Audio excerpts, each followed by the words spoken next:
घर भीतर पानी चलती रहा असुविधा आम स्कूल घर आसिक रोचु खाया पीया भी पर्यटन किसी खाइन गाधुआ काल रात पा आईलान ना घाई आज से गोटे 1.5 घंटा भांग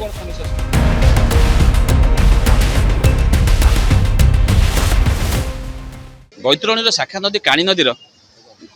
डोबाबिल ठारे बर्तमान 2 गोटी स्थान में घाई सृष्टि होती आपण मैंने देखुए पछपटे नईर 2 गोटी स्थान में उभय स्थान में 50 फुट ऊर्ध चौड़ारे पानी घाई सृष्टि होगा जो व्यापक बन्या जल बर्तमान आखपाख अंचल प्रभावित होउची अयास कस्पा मल्लिकापुर तरपदा आपणकर निजामपुर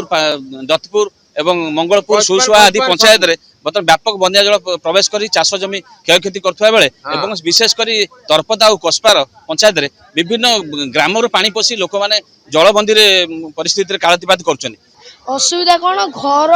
माने घर भीतर पानी चलती रहा असुविधा आम स्कूल घर आसिक रोचु खाया पीया भी पर्यटन किसी खाइन गाधुआ काल रात पा आईलान ना घाई आज से गोटे 1.5 घंटा भांग